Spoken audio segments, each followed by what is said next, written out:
Broadcasting live from Calapan City. This is the FM radio of IDES Broadcast Group Incorporated. This is Kalaki DWXR 101.7 FM. Proud member of KBP. Kapisanan ng mga broadcaster ng Pilipinas.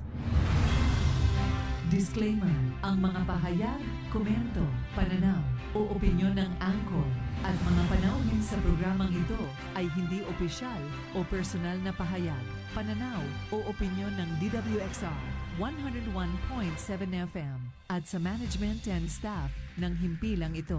Disclaimer. The views and opinions expressed in this program are those of the speakers and do not necessarily reflect the views or positions of DWXR 101.7 FM management and staff. Narito na ang makabagang uri ng balitaan at talakayan sa radyo. Balita at talakayan. Balita at talakayan. Hihimay ng mga isya, talakay ng mga maiinit na usapin. Maglalahad. Punto por punto. Balita at talakayan. Tambalan, Sandy Soriano at Dom Lago. Alas 12 ng tanghali. Lunes, Miyerkules at Biyernes. Kasabay ng inyong tanghalian. Balita at talakayan. Dito lang sa himpilan ng DWXR 101.7 Kalahi mo FM. Balita at talakayan. Yes, magandang tanghali po sa lahat ng nakikinig at sumusubaybay sa programang Balita at Talakayan. Medyo maulang tanghali, partner. Bati mo na. Hindi lang umuulan, kundi bumabaha pa. Baha. Ano? Alam mo, perennial problem na natin yung baha na yan. Mukhang ang solusyon lang talaga lagi, ayuda. Siguro kailangan ng pumping station. Oo. Kaya ng parte ng dami na nating kumbaga taon-taon naman meron budget ang ating flood control, pero bakit mukhang merong yung sinasabi natin na may mga lugar na dating binabaha pero ngayon hindi binabaha.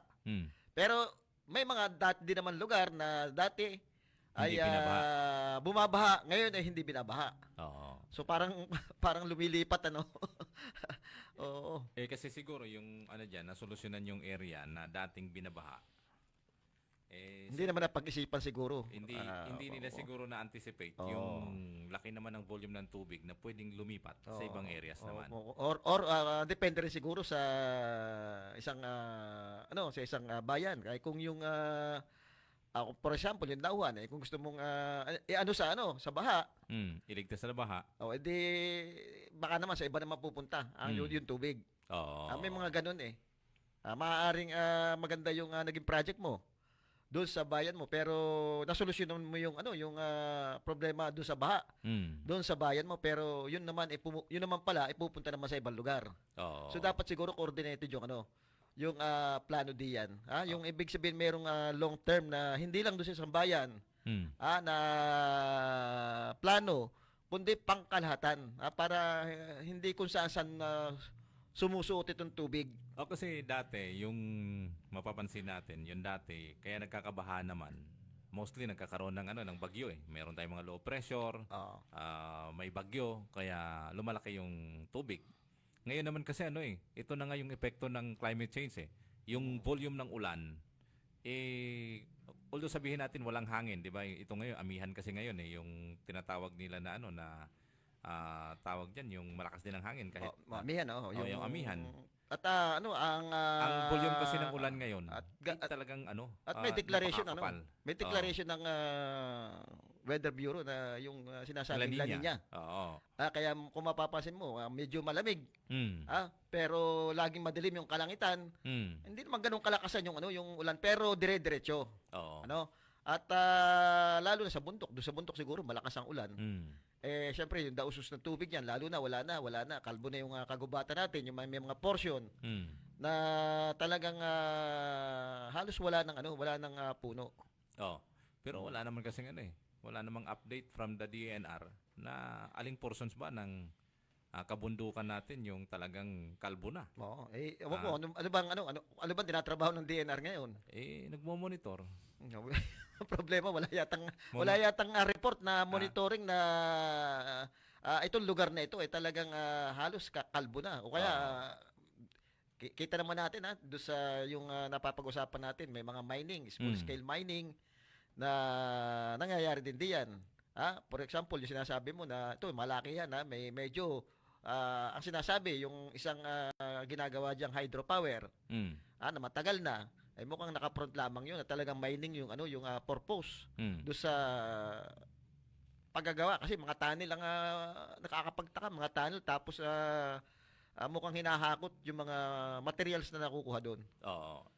Actually dapat yan meron silang year-end report na dapat pinipresenta sa taong bayan. Nire-report. Oo, na ito na yung kalagayan ng ating kabundukan. Ano bang kasi 'di ba meron plano 'yan Kumbaga kung sa isang negosyo, meron kang proposed sales plan for the year 2025, 'di ba? At may budget. Sa negosyo. May budget 'yan. Binabudgetan 'yan. Ganon din naman sa kanila Meron din naman 'yan yun na nga ang sinasabi nating matagal na talagang kumbaga nasubukan na natin yung dredging, nasubukan na natin yung mga protection dike. Although nakakatulong 'yan, pero siguro yung long-term solution diyan yung pagtatanim, yung malawakang pagtatanim ng puno sa ating kabundukan. At maganda yung partner siguro may kikita doon partner. At least partner yung pwede natin yung bigyan ng trabaho. Maaring may kumitang mga pailalim, pero mga maganda doon yung mga kapatid nating katutubo. Yun ang pwede nating bigyan ng trabaho sa halip na mag-uuling itong mga ito. Ang problema nga hindi naman sa nagtuturo tayo, isa din sa mga sumisira ng kagubatan natin, yung mga kapatid nating katutubo. Totoo yan. Sila yung mga nag-i-illegal logging at sinusunda yung mga kahoy papunta ng kapatagan. Oo. Hindi ko alam kung bakit hindi yan namomonitor ng ating DNR. DNR at mga forest rangers natin. Kasi partner nga, kaya nga yun nga yung sinasabi natin na siguro dapat, may budget naman yan malaki man ang budget niyan, hindi lang siguro tama yung pag-allocate niya. Ngayon, kung sinasabi natin yung problema, yung mga kapatid nating mga yan, talagang yan ang tinatrabaho, talagang merong illegal logger, siguro dapat i-educate natin yung mga yan at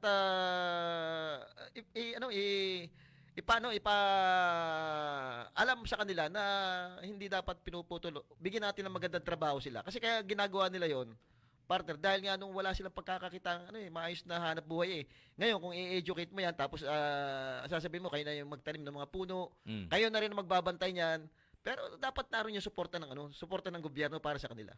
Andyan naman yung ayuda Yung ayuda.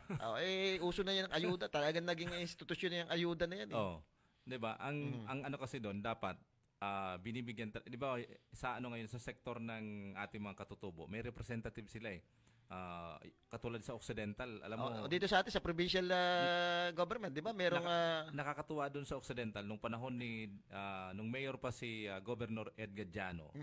Binigyan niya talaga ng isang upuan, representative bilang konsehal din ang katatayuan nung kanilang sektor ng katutubo. Para kung ano man ang problema ng nasa kanilang sa kanilang hanay, na ibo-voice out niya ngayon doon sa sangguniang bayan. At least nabibigyan sila ng budget, nabibigyan sila ng pagkakataon para solusyonan may yung kanilang pangailangan. May boses sila kung ano isinasangguni sa kanila yung mga proyekto na pwedeng ipatupad sa kanilang area. Dito sa atin may representative tayo from di ba? Meron tayong dito, meron tayong representative sa panahon ni Governor Bons Dolor na yun sinasabi si Garty ba yun yung Kaya lang ang problema partner dito sa atin mukhang hindi maayos yung naging representative. Bakit ko sinabi partner yan? Nung botohan partner nung extraction ng Armora, kay bumoto siya dapat mismo siya yung kukontra Dahil ang maapektuhan yung mga kapatid niyang mga katutubo. Hindi nangyari partner, kasi kaya ka nga doon para protektahan mo yung mga kapatid mong katutubo na nabubuhay sa kabundukan. Ngayon, yung Armora extraction, alam mo makakasira yan baka hindi niya pinag-aralan. Hindi natin alam. baka meron pa ilalim din. Kasi ngayon partner, ang problema sa ating mga katutubo, medyo may mga magagaling na rin na ginagamit na rin yung mga kasama nila. Merong mga abogadong May isang abogado tayo, kaya lang alam mo pag nakakapulong ko yung yung mga katutubo, wala na naman iniwanan na rin kami dito. Sa kumbaga hindi rin naasahan, 'di ba? Meron tayong isang abogado na graduate na mangyan. Si ano ba pangalan niyan, yung dati nandito yun eh. Pero sabi, hindi naman daw. Di ba yun yung taga Rojas? Taga Baco yata yun na si anak nung diyan sa Mount Tabor dati na si anong pangalan nito? Nalimutan ko na rin. Pero yun nga, pag nakapulong mo naman yung mga katutubo, sabi wala na parang bagang nadala na rin ng sistema. Alam mo naman pag yung sistema at nabigyan ng tamang sistema. Kaya na. Nagbabago ang panahon eh. Parang ano din yan eh. Parang tag-ulan din at saka tag-araw yun eh. Siguro partner mayroon lang akong gustong i-play. May interview tayo kay Congressman Arnan Panaliga, kahit mga 30 minutes siguro makakapulong natin doon sa mga kaganapan sa Kongreso. Pero bago yun, i-play muna natin yung isa doon sa mga naging bill niya sa Kongreso na naipasa naman kaya lang hanggang ngayon ay nakabinbin ito sa Senado dahil doon sa problema na hindi nga inallowed ng provincial government itong ating regional hospital na maging yung Mimaropa Regional Hospital natin dahil nga mayroong pagkakaiba doon sa plano. Yung isa tatagal, yung isa kung mako-convert na mas mabilis. Ito yung isa rin sa mga pangako niya pagdating sa health, talagang isa sa mga prioridad ni Congressman Arnan Panaligan yung kalusugan ng ating mga kababayan. Sige, play natin po para maano. And one last point, ma'am, very quick lang, no? Medyo naputol. Ibigay sa DOH as a regional Mimaropa Hospital kasi walang regional hospital ang Mimaropa region, Nakapasa na sa House yun, pero napending sa Senate because of a contrary opinion ng provincial government na ayaw nilang ibigay sa DOH. Wala po kaming regional hospital. Disadvantage yung aming region. Pero may counter proposal ng provincial government na sa halip na i-convert yung existing provincial hospital ay i-donate yung isang property ng provincial government para doon itayo ang regional hospital. Ito lang ipaiwatig na itong ideya na meron tayong DOH hospital per province ay namuo sa isipan ko dahil sa problema ng healthcare sa Mimaropa. Kasi nga yung Mimaropa, tatalong ka pa ng isla para makapagpagamot sila yata sa Batangas. Tumatawid sila ng pera ng Batangas o lilipad sila ng Manila. So, malaking gastos. So, sabi ko, ang solusyon lang talaga dyan, yung Mimaropa, bawat isla, Mindoro, Occidental, Oriental, kailangan meron silang DOH hospital talaga. At wala kasi kayong hospital doon sa aming region. Ang problema ko lang po, yan nga, mas gusto ko sana ma-take over yung functioning na. Kasi may services na. Correct. Palalakasin ko may nila. Facility na ron. Pero kung kontra naman yung may-ari at nagpapatakbo ng ospital na yon, tatanggapin ko rin yung lupa at saka natin hihinga ng pondo ang Kongreso para patayuan din. That will take time. That will take time. Pero yung provincial hospital, na ako yung nagpagawa kay governor naman, nandun titake over na lang. So kung anong tama, ipilit natin, Sige po, parang yung health center nyo, 2013 pa. Yes, and yun na mangyayari sa 10 taon. Madam Chair, 2013 pa yon, hindi na pondohan. Nagbigay pa ang city government o kay mayor para lang matapos. Pero kulang pa rin So, sana naman commitment din yan. Yes po, Sec Ed. Yes, Madam Chair, we commit to assist Mindoro for the renationalization. Maraming Whatever is salamat agreed upon. Pag-uusapan na lang siguro face-to-face para magkaroon ng agreement or consensus. Okay, salamat and congratulations to Kong Panaliga. Maraming salamat, Madam Chair. Yan po ang virtue pa nag-aantay buong umaga, buong araw sa hearing. Yes, ano naman, mataas naman ang ROI. Maraming salamat, Madam Chair. Ayun, yun yung isang unang-unang bill na pinail ni Congressman Arnan Panaligan, yung conversion ng ating kasalukuyang provincial hospital into regional hospital. Actually, last year pa ito, partner Itong aprobado na ito ng Kongreso. Kumbaga nasa Senate na Ang problema nung dumating sa Senate, tinabol ito ng provincial government at ayaw nila ayaw nilang yun ang i-convert. Kumbaga meron silang ibang version na proposal na ang gawin daw na regional ay yung dating provincial hospital diyan sa bundok na sa tingin mukhang tatagal pa kung yan ang pakinig mo naman sinabi ni Secretary Herbosa tatanggapin pa rin nila.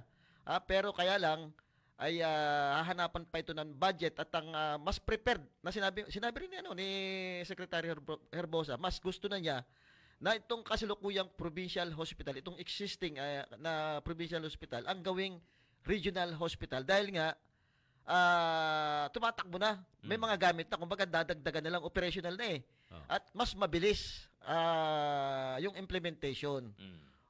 Yun parte, yun ang nagiging problema natin ngayon. Kasi kung titingnan mo naman, talagang sa ngayon, may problema tayo pagdating dyan sa provincial hospital. Malaki ang problema natin. Unang-una, siguro mahirap budgetan yan. Talagang malaki ang binabudget dyan ng provincial government. Kaya siguro minsan walang gamot, sira yung mga equipment diyan, sira yung mga medical facilities diyan, mahirap din siguro budgetan 'yan. Nakakapagtaka lang partner, ito kinukuha na ng national ng DOH at sila na magpapatakbo. Kumbaga, makukumpleto 'yan At ang makikinabang diyan, syempre yung ating mga kababayang Mendoreño na kapos sa pagpapa-ospital sa mga private hospital. Ay bakit ayaw pang ibigay itong kasalukuyang provincial hospital na sa tingin natin hindi dapat pinapatagal dahil ito'y kailangan ng ating mga babayan pagdating do sa kanilang kalusugan, partner. Which is okay naman yung kanilang counter proposal.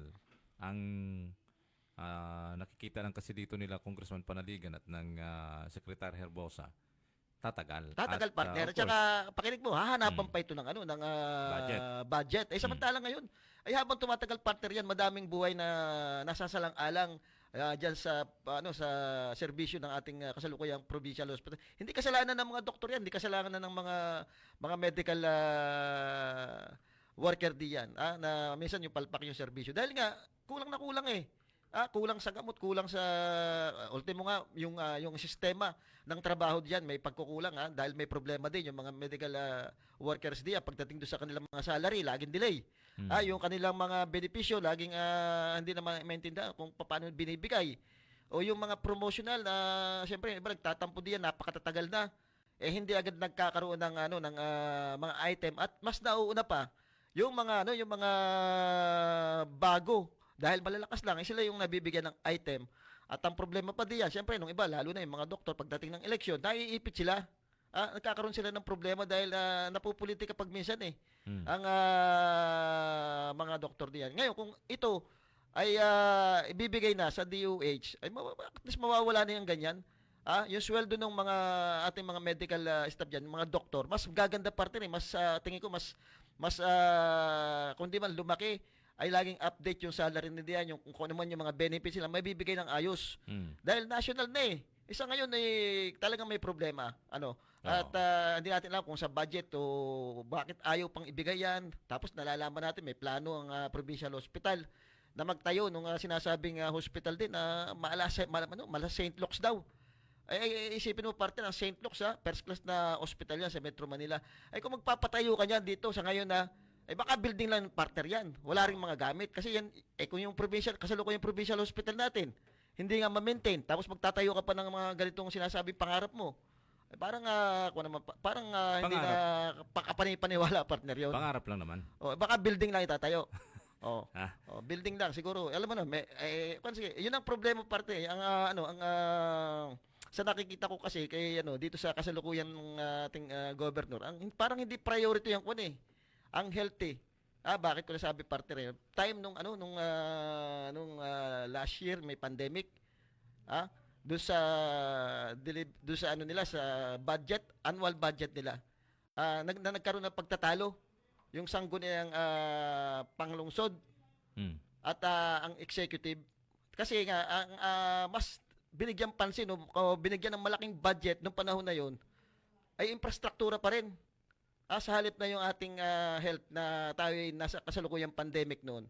So, parang yung nakikita hindi masyado. Unlike dito kay Congressman Arnan Panaligan, kahit nung mayor pa siya, naging governor siya, talagang makikita mo, mas pinaprioridad niya yung kalusugan ng ating mga kababayan, partner. Oo. Although titingnan natin sapagkat nandiyan naman si Congressman Panaligan to follow up the updates tungkol dyan. At sana ay maliwanagan naman ho yung ating provincial government na mapagbigyan at mas maprioridad ito sapagkat ito yung urgent na pangangailangan natin mga kababayan. Dahil kung titingnan natin yung pasilidad, yung mga facilities at ilang mga equipments diyan sa provincial hospital ay hindi sapat. At saka partner, balita ko nga, yung iba ngayon hindi functional eh. May mga sira diyan eh. So, bakit hindi pa natin ibigay sa national yung pamamahala diyan sa DOH?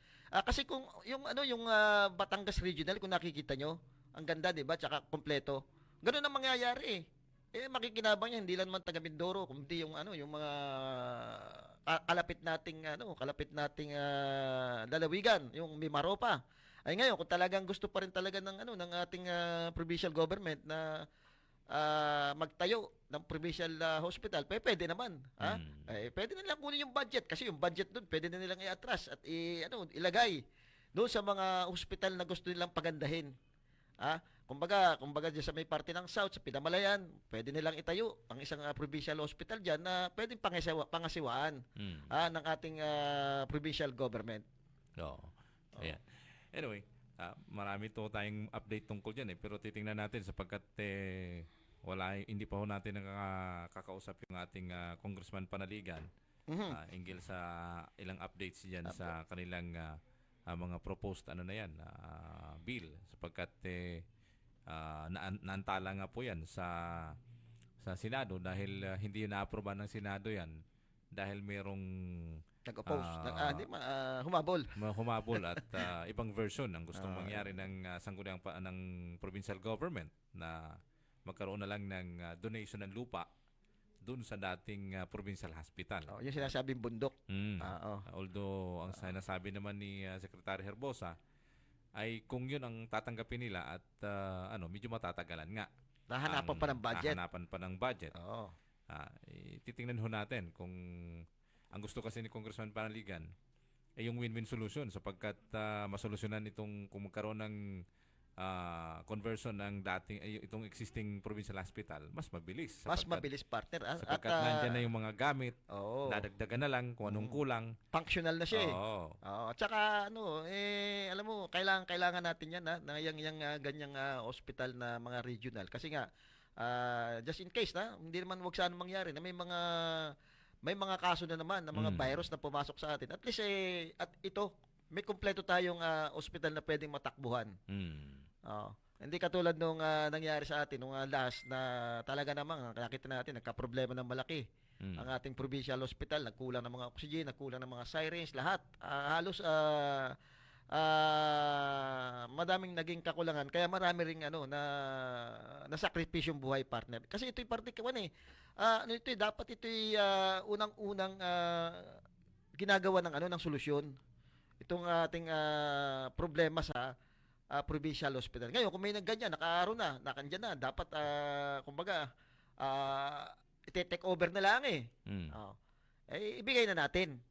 Unang-una, malaking kalawagan yan pagdating doon sa pagbabudget. Mababawasan yung budget na bibigay. Mawawala na yung responsibilidad ng ating provincial government kung regional hospital na yan. Unang-una, tsaka mawawala na rin sa kuko ng mga politiko yung pagpapatakbo ng ating regional hospital. Ayan. Anyway, puntahon natin sa ilang mga issues kasamang sandi sapagkat dito sa ating lalawigan ay yung tawag dito, yung kasalukuyang problema ngayon ng ating mga kababayan itong pagbaha dahil actually pagka yung ganitong binabaha yung ating lalawigan, yung ilang mga kababayan natin mga magsasaka ang unang apektado sapagkat lubog yung kanilang palayan.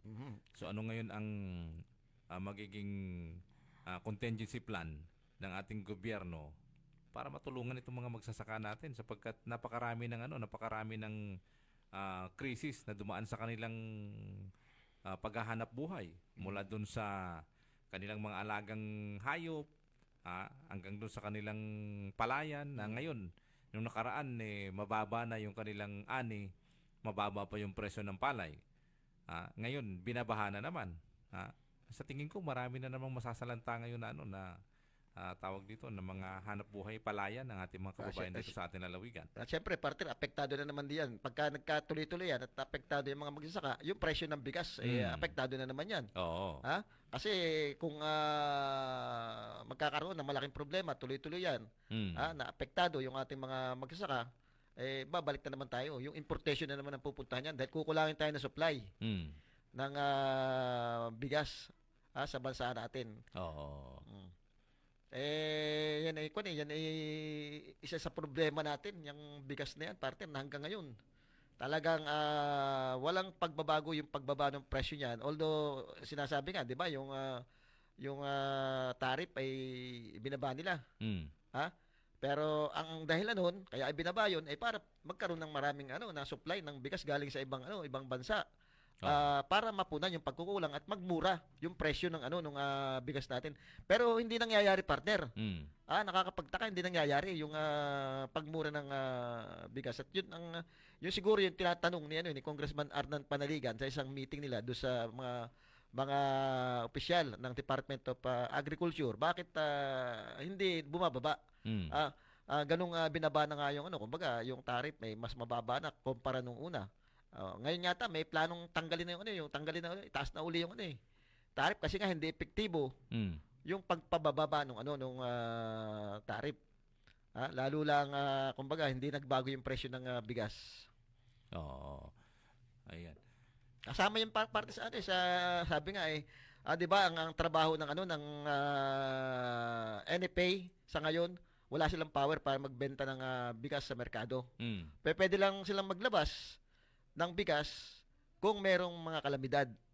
Ang sabi nga bakit hindi mag-declare ng ng national calamity para mailabas yung mga nakaimbak na bigas ng ng NFA. Bakit nga? Dapat siguro pagka ganung medyo matagal-tagal na yung stock yung yung bigas ng NFA, medyo masisira na. Declare mo na yung national calamity kahit na 'di ba, para may dispose mo lang 'yan. Kasi hindi sila makapag-dispose Kung makakapag-dispose sila, sinasabi baka nasa 38 lang yung pesos yung yung presyo ng bigas. So walang ganung programa. Hirap taliri ng kamay nung nung NFA. Actually, napakarami kasi ng tawag dito nitong mga imported na bigas ngayon sa market natin. Pero wala akong nakikitang display ng imported na bigas para bilhin ng mga kababayan natin at kung yung presyo niya ba ay magkano. So wala namang partner nakalagay doon na na imported ito, hindi. So hindi mo na malaman kung local rice ba ito o imported rice ito. Nung una nga partner, 'di ba, tinanggalan na yan ng pangalan sa palengke para may mga code na lang sila. At saka 'di ba yung ang sabi nga ng tawag dito na sa monitoring nila, dahil napakarami ng ng mga imported na bigas, dapat ang kilo ng bigas ngayon sa market natin, lalo na doon sa mga imported, is nasa 42 pesos lang per kilo. Pero ang tanong, nasaan kaya yung mga yun? Dahil yun ang kailangan natin mga kababayan. Nakakita sila ng mas mura dito sa may mga kadiwa centers na piling-piling lugar lang naman yung pwedeng pinagbebentahan nitong mga kadiwa centers na mas mura yung presyo ng bigas, which is subsidized ng ating gobyerno, kaya mura. At the same time, limited yung mabibili mo kung ilang kilo lang. Kung halos lahat siguro ng public market sa buong Pilipinas ay mayroong ganitong presyo ng bigas, baka hindi masyadong apektado. Tsaka partner, nakikita ko kasi yung pagbebenta ng bigas ng kadiwa o kaya sabihin natin temporary solution lang yan Ang kailangan talaga dapat, partner, palakasin yung sektor ng agrikultura natin. Kumbaga, yun ang suportahan ng ating gobyerno. Ibigay yung pangangailangan ng ating magsasaka, hindi lang doon sa mga ayudang ibinibigay, kundi doon sa mga kaalaman, yung teknolohiya. Paano nila mapapaunlad yung kanilang pagsasaka. Kasi itong kadiwa, itong mga NFA, kung magbenta man ng ng bigas na mura, artificial lang yan kasi kaya mura yan, sinusubsidize ng ng gobyerno Ngayon, ang dapat siguro palakasin yung sektor ng ating agriculture. At yan yung isa doon sa mga dahilan kung bakit itinaas yung budget nila. Na yung dating 15 billion naging 30 billion. So sabi nga ni Congressman, bakit hanggang ngayon doon pa rin tayo ang laki na ng budget. Ang laki na ng budget palagay ko mas malaki pa ang budget ng Department of Agriculture ngayon. Kumpara nung isang taon. Bakit ganun pa rin yung ating strategy, yung pag-import pa rin ng bigas ang nangyayari? Anong nagiging problema? Bakit hindi natin mapalakas yung ani ng ating mga local farmers? Actually, nandyan naman lahat yung pagtuklas at papaganda ng ating mga binhi. Yung International Rice Institute, yung IRI, nasa parting Nueva Ecija ay taon-taon meron silang bagong tuklas na mga variety. Makabagong variety ng binhi na kung saan ay nagbibigay ng magandang ani sa ating mga kababayan. Ang problema, may mga may mga usapin na ang unang mga nakikinabang dito yung mga malalaking farmers, yung mayayamang negosyante. Hindi mismo na ibababa doon sa mga laylayan na pwedeng sila ang dapat unang makinabang sapagkat doon pa lang sa sistema ng pagpapalayan talo na sila kasi ang subsidiya naman ng gobyerno, maliit lang din ang tulong ng gobyerno pagdating sa abono, pagdating sa mga pestisidyo, binibili nila lahat yan. Tapos ang isa din sa mga tinitingnan nating dito, mga loopholes dito sapagkat may mga kasi di ba, mostly dito sa atin may mga magsasaka na nag-aaryendo lang ng mga palayan. Di ba? Na nag-aaryendo lang ng mga palayan. Taraskuhan. Taraskuhan. Di ba may kontrata lang yan. It's 3 years, 4 years, 5 years. After 5 years, nagpapalit ngayon yung mga gumagawa doon sa mga taraskuhan na yan. So yung pangalan, yung data nila sa Department of Agriculture, nagbabago. Di ba? Yung mga bago ngayong pumalit, wala silang pangalan, hindi sila nakakatanggap nung subsidy. Dahil kailangan nilang kumuha pa uli ng mga requirement para mapasama doon sa mga benepisyo. Yung mga dating mga walang palayan, nakakatanggap pa. Dahil yung mga hindi na nagsaka. Kaya nangyayari, nakikita natin, mayroong mga nagbebenta ng binhi, abono, na kasi nakakatanggap sila kahit wala silang palayan. So yung kulang dito ay yung pag-update lagi. Saka yung monitoring. Yung monitoring. Yun ang isa sa nakikita ko na nagiging loophole sapagkat at saka isa pa yung proseso ng pagbibigay ng mga subsidiya katulad ng abono, di ba? Yung pamamahagi inaabot ng hapon, ginagabi. Yung kasi dapat binibigyan nila tamang sistema yung para update, yung mga magsasaka natin anytime pwede silang mag-purchase ng abono kasi may parang tawag dito yung parang ini-scan lang yung pinaka barcode gano'n. Barcode na halimbawa ikaw nakapangalan sa iyo, let's say amount lang within 15,000 pesos. Kukunin mo yung pinaka payslip mo, dadalhin mo sa nagtitinda ng abono, i-scan lang yung yung payslip mo na dala. Saka kabibigyan. Pinaka-voucher na tawag ba yan? Saka kabibigyan. Tapos yung sa pamimigay nun, doon sila nagtatagal. Hindi ba pwedeng halimbawa per barangay yan para mas mabilis ang proseso? Tama, partner. Siguro dapat magkaroon ng sistema. Ang may hawak yata niyan Department of Agriculture. Dapat magkaroon sila ng sistema doon sa lahat, doon sa pamimigay. Katulad sinasabi mo, may mga hindi na nagsasaka pero nakakatanggap pa rin. Yung mga bago hindi makakatanggap dahil kailangan pang ng mga requirement. Dapat siguro may monitoring na ito hindi na ito nagsasaka, hindi na dapat ito makakatanggap.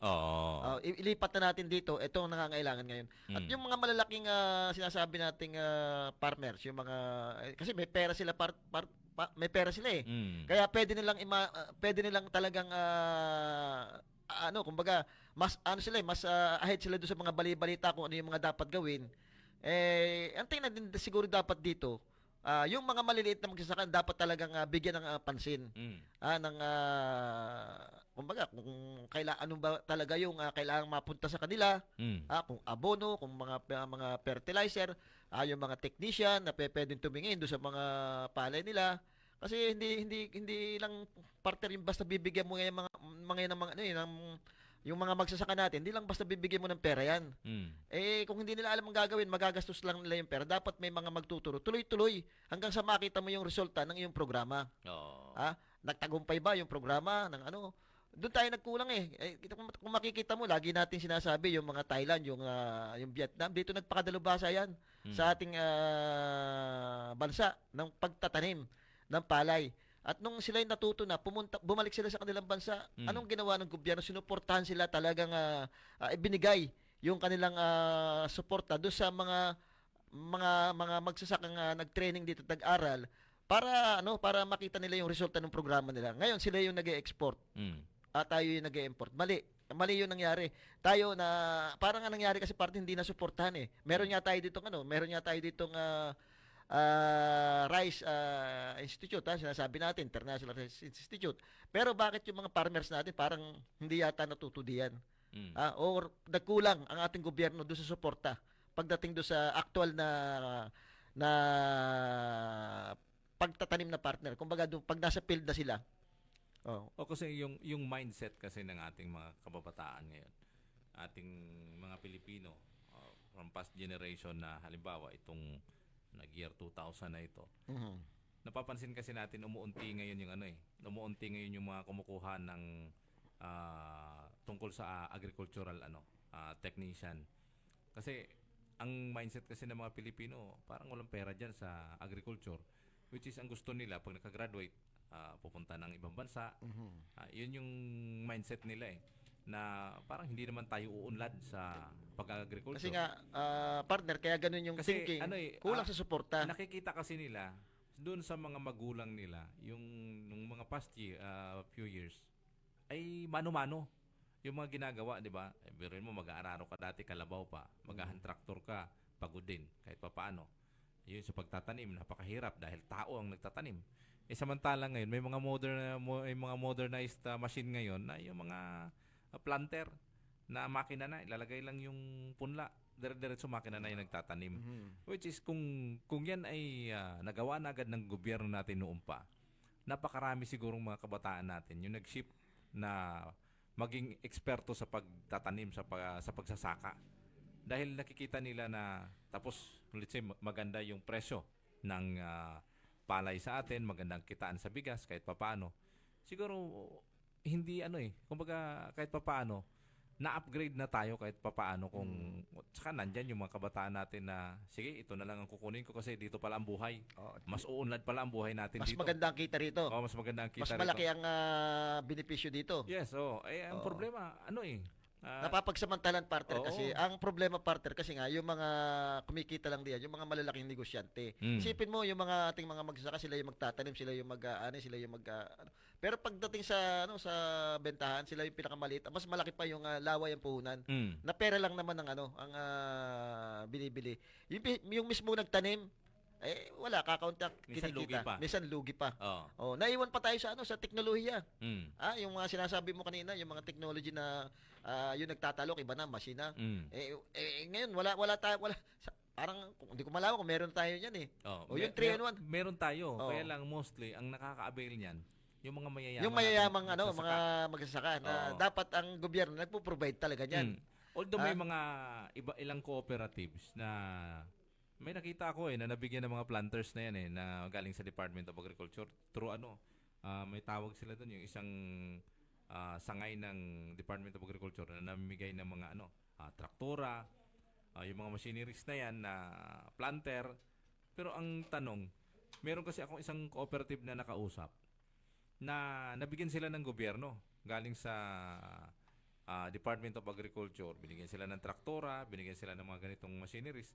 Ang problema, hindi nagagamit ng mga miyembro. Dahil hindi alam. Nakatenga lang sa isang bodega, sa isang kanilang paradahan ng kanilang mga equipment na kung saan sayang. Kasi hindi naman siya napapakinabangan eh. Dapat magpa-function yung mga machineries na yon para mapagaan at mapamura ngayon ang gastos ng mga miyembro ng naturang kooperatiba. Yun ang kulang eh. Walang, kumbaga, binigay lang. Ganun nga, kasi ganun parte na nangyayari sa atin eh. Yung may tutulong ang gobyerno, bibigay mo lang. Pero yung sinasabi, hindi naman alam kung paano gagamitin. Dapat tuloy-tuloy yung tuloy-tuloy yung pagtulong, hindi lang dun sa basta ibibigay mo. Bago dagdagan pa siguro ng mga swapang na ilang mga namumuno sa kooperatiba na gusto silang lang ang makinabang na ilang mga miyembro ay ginagamit lang. Dapat kasi sa ganyan talaga kung gusto nating mabago yung sistema ng agrikultura natin lalo na dito sa palay yung bigas natin. Siguro dapat pinoprovide na lahat ng gobyerno yung mga makinarya at tinuturo kung paano gamitin itong mga ito. Pati yung mga technician, mga magagaling na nag-aral diyan sa sinasabi natin International Rice Institute, dapat yan ay pinapupunta nga, sabi nga yan daw yung mga sundalo diyan sa mga kabukiran, dapat sila yung ina-analyze yung klase ng lupa na pwedeng applicable na itanim dito. Lahat kumbaga yung kasi yung talagang technology hindi mo sa pagsasaka hindi pwede yung dating ginagawa natin basta kanila magtatanim. Ngayon may mga pag-aaral na ginagawa eh. Yun ang dapat maibigay do sa ating mga mga magsasaka, yung mga makabagong pamamaraan para lumakas yung ani nila. Which is pwede rin na ang isa siguro sa mga titingnan ngayon sapagkat alam mo nagbabago yung panahon natin eh. Kung dati halimbawa nagtatanim ang mga magsasaka natin around December, nagtatanim na sila ng second cropping nila. Ngayon yung panahon natin, pag nagtanim ka ng December ngayon, sa panahon ngayon, sa kasalukuyan dito sa ating lugar, pag nagtanim ka ng December, uulanin ka ng January, uulanin ka ng February, lubog yung lubog yung pananim mo. So siguro mas maganda na yung mismong nagtuturo ng proseso ng pagtatanim ay galing sa Department of Agriculture kasi kasama sa pag-aralan nila yung climate change. Merong adjustment doon sa pagtatanim kung kailan tayo magtatanim na hindi tayo maapektuhan ng panahon at ano yung itatanim natin na kahit ganitong uri ng panahon. Kung anong pwedeng pakinabangan, kumbaga sabihin natin may mga ganyang panahon na talagang matubig. Anong pwedeng pagkakitaan pag ganyan sa ganyang panahon? Ngayon may panahon na talagang sobrang init na kailangan diligan mo lang ng anong pwede nating magawa diyan na pwedeng kumita pa rin yung ating mga magsasaka. Ay walang ganun parte eh. Wala kasi walang kaalaman ang ating mga magsasaka pagdating sa ganyan kasi yun dapat ang sinasabi, dapat may mga technician na talagang tumutulong na pinapag-aralan lahat yung aspeto ng lugar. Kung paano kikita. Kumbaga ito'y sakripisyo talaga eh. Pero talagang yun ang yung kumbaga kung gusto ng gobyerno na talagang maging maayos yung agrikultura natin, yun talaga ang support talaga ay naroon talaga yung suporta talaga. Alam mo mas malimit ko pa nakakasalubong at nakikita ng mga nagle-lecture sa mga magsasaka natin. Yung mga yung mga tauhan ng mga private company na nagbebenta ng mga pesticides, abono, seeds, sila yung nakikita ko malimit doon sa mga remote areas, particular parang guerrilla type ang ginagawa nila kasamang sandi. Pupunta sa isang sitio, kakausapin si konsehal. Mag-iipon ng 5 hanggang 10 tao. Le-lecture na nila ngayon yan. Le-lecture na nila.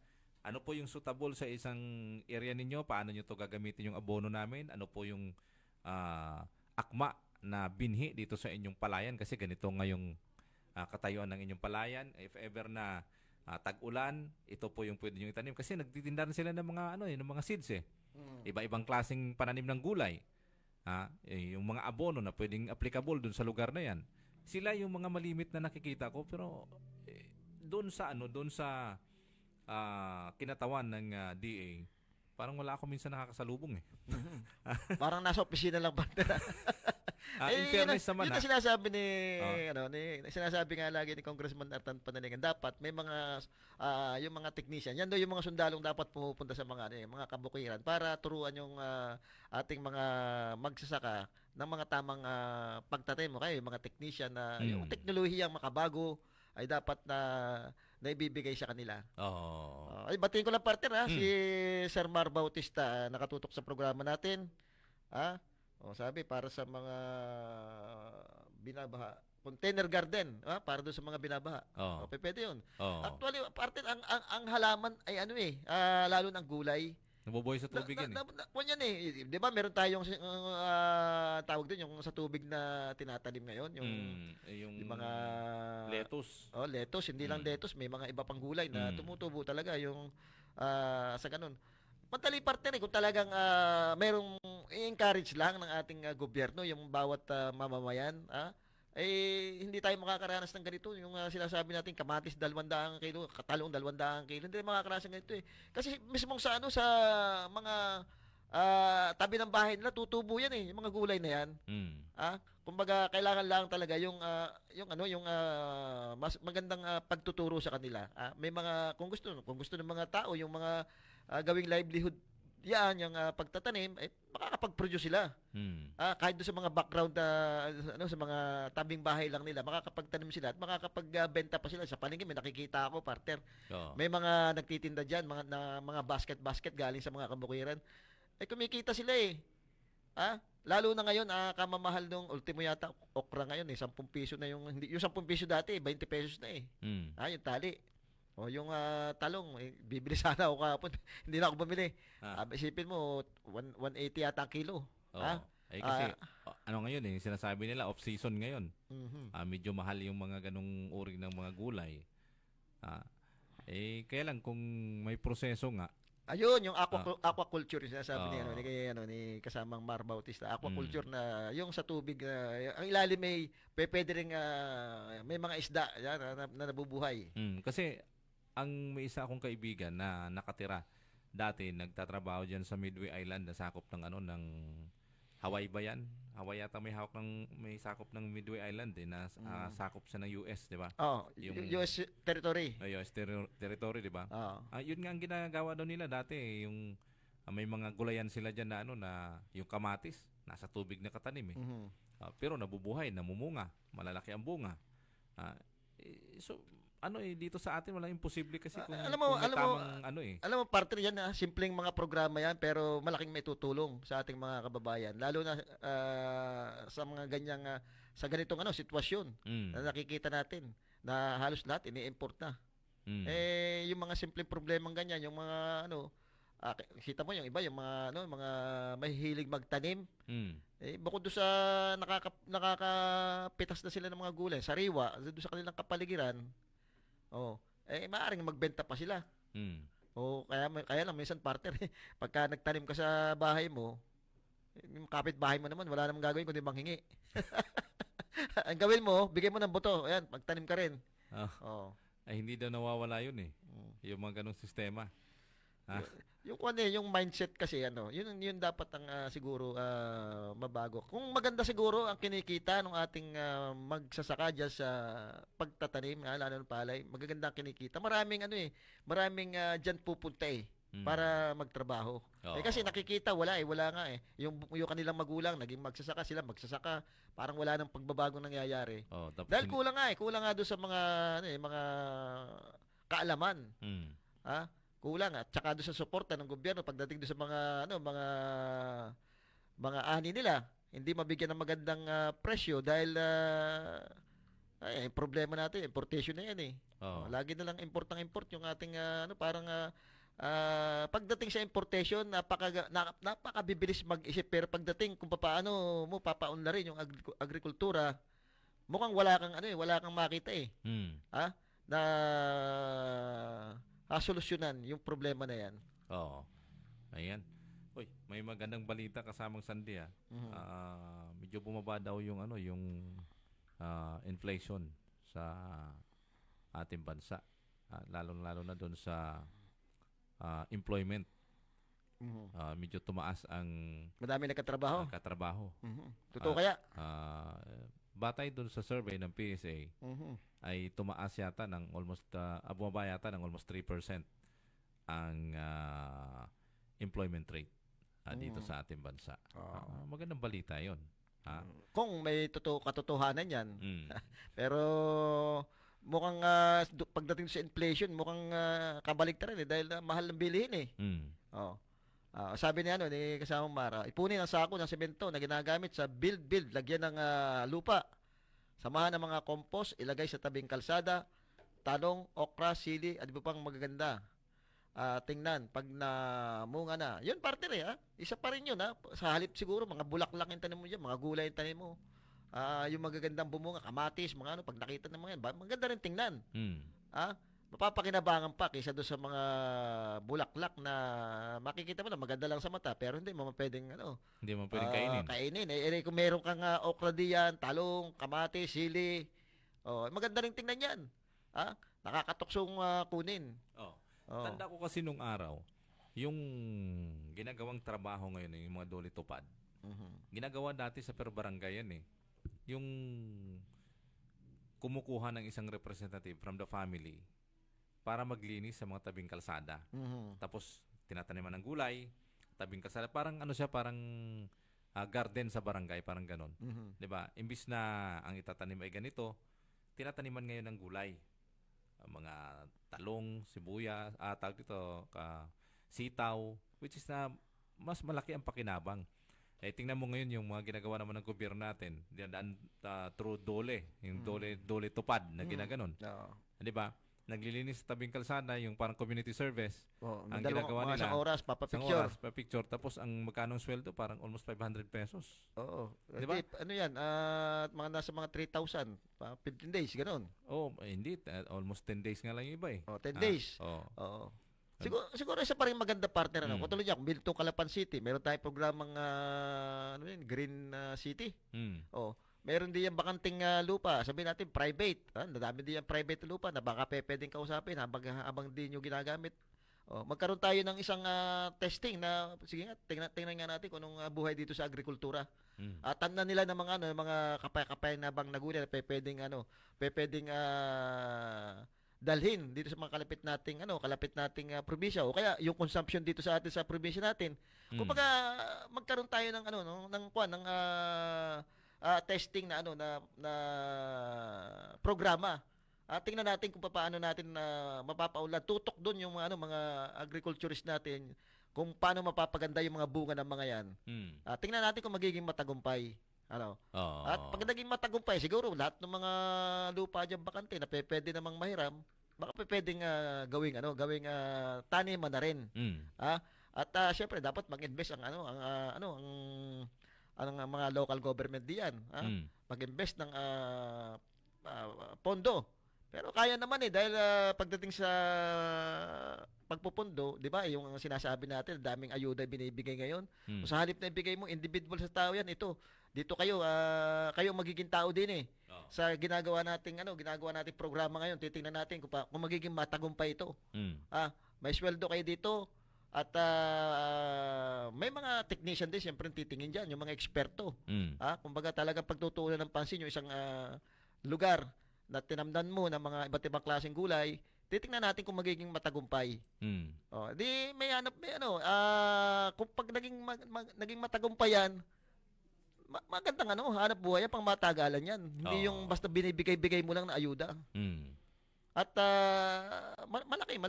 malaking kunya. Kasi dito sa atin unang-una dito sa atin masusolusyonan yung mahal na bentahan ng pagkain. Doon sa trabaho pwede mong dalhin sa sa ibang kalapit bayan. Yung mga ani ng makukuha diyan. Oo. Ayan. Hoy, wala na tayong oras kasama Sandy. Malapit na po tayong magtatapos. Mayroon na tayong 2 minuto na lang. Sana yung problema sa baha ng ating lalawigan, sana ay meron silang agarang solusyon para hindi masyadong masalanta yung kabuhayan, yung mga magsasaka natin na may tanim na palay ngayon dahil panahon ngayon ng malapit nang bumunga yung palay kasama. Yung iba ngayon ano ba ng araw January na, mga March may mga nag-aani na yata meron yan. Na. Meron na. Kasi siyempre kasagsagan yan ng yung kumbaga siguro dapat talagang masolusyonan yan yung ating problema na yan. Yan naman taon-taon nangyayari. Kailangan sabihin naman hindi lang naman sa atin binabaha wag tayo magturo may magturo solusyonan yun natin yung atin. Mahirap yung sasabihin naman nila ang gagaling nyo, hindi kayo na. Ayan. Hoy, may babatiin ka. Oo, babati ko lang si Capo Pong Ortega diyan sa sa parte ng Victoria na talagang busy-busy rin do sa kanyang mga kababayan diyan. Naniniwala tayo na darating yung time na ah, yung sinasabi niyang tayo na po sa bagong Victoria. At makakaasa kayo ng maayos na serbisyo diyan kay Capo Pong. Dahil kilala yung pamilya ng mga yan diyan, matagal din naglingkod yung mga Ortega diyan sa bayan ng Victoria. At makakasigurado kayo na malinis at tapat na serbisyong ibibigay ni Capo Pong para sa inyo. Hindi kayo nanakawan yan, hindi kayo galit sa illegal yan At makakapagbigay yan ng magandang serbisyo. Binabati ko rin si dating congressman at ngayon tumatakbong Mayor Doyle Liachon, na matagal na inaantay na ito ng ating mga kababayan doon sa kanyang pagbabalik para doon sa mga programa pauli niyang mga bibigay dito sa siyudad ng Mindoro. Matatandaan mo talaga ng mga kung titingnan mo yung track record ni Mayor Doyle Lecho na siya nanunungkulan pa ay hanggang ngayon nandiyan napapakinabangan yung City College, yung ating Orange Card at yung sa employment partner. Yung bagong palengke na naipatayo niya, bagamat may mga problema ngayon, sigurado pagka siya nakabalik, aayusin uli yung mga problema diyan sa Calapan City Public Market. Doon sa leadership naman partner, hindi matatawaran yung kanyang pagiging leader dahil minsan nangyari na sa atin na nagkaroon ng malaking trahedya ang Calapan City nung binaha tayo, kasalukuyan siyang mayor. Dito na pagkaisa niya yung bawat sektor para magtulungan do sa sandbagging na ginawa diya sa ilog para lalong hindi mas malaki ang maging epekto nito dito sa ating syudad. Kaya makasa kayo na madami pang serbisyong may bibigay pagka naupo po si dating Mayor Doyle Lechon. Partner. Ayan. Hoy, wala na po tayong oras. Hanggang sa susunod na araw na aming palatuntunang balita talakayan. Tumlago po. Magandang araw po sa inyo lahat. Siyempre, Sandy Soriano po ang inyong abangan niyo po yung aming programa sa susunod na Miyerkules. Okay po. Magandang hapon po sa inyong lahat.